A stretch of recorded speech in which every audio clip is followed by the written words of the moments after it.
Hello friends, welcome to Ruchitha cooking. என் சூப்பரான first டைம்லேயே நான் பண்ண எறா பிரியாணியை பார்த்துடலாம். செம்மையாக இருந்தது.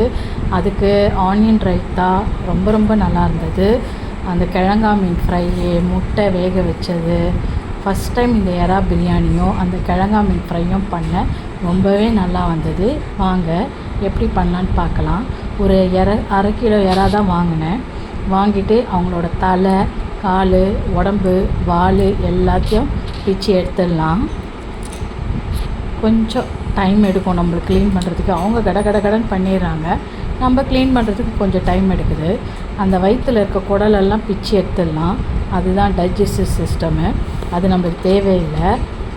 பிச்சு எடுத்தாச்சு. 4 வெங்காயத்தை நல்லா பொடியாக கட் பண்ணி 3 ஸ்பூன் எண்ணெய், 3 ஸ்பூன் நெய்யில் போட்டு நல்லா ஃப்ரை பண்ணிக்கலாம். பிரியாணி மசாலா ஒன்று அரைச்சாச்சு. அப்புறம் இஞ்சி பூண்டு பேஸ்ட்டையும் போட்டு நல்லா வதக்கிக்கோங்க.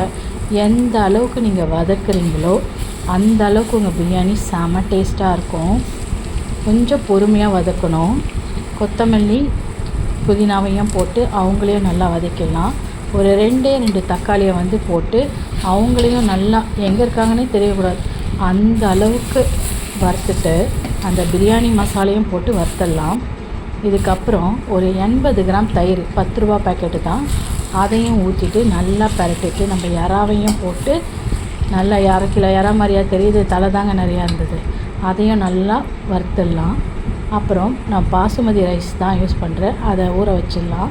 அரை மணி நேரம் ஊற வச்ச அரிசியும் இந்த வதக்கின எறாவையும் போட்டு கலக்கிட்டு மேலாக்க கொஞ்சம் கொத்தமல்லி, ஒரு அரை முடி லெமனை பிழிஞ்சு விட்ருங்களேன்.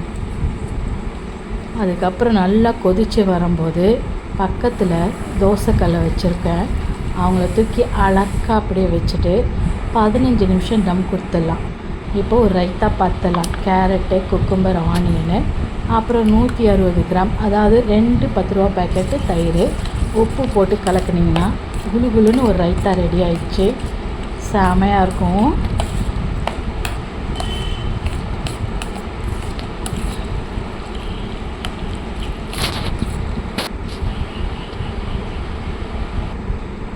உண்மையிலேயே எறா பிரியாணி செம சூப்பராக வந்தது. அந்த அரை கிலோ எறா 200 கிராம் அரிசியில் எங்கே இருக்குன்னு கண்டுபிடிக்க முடியல.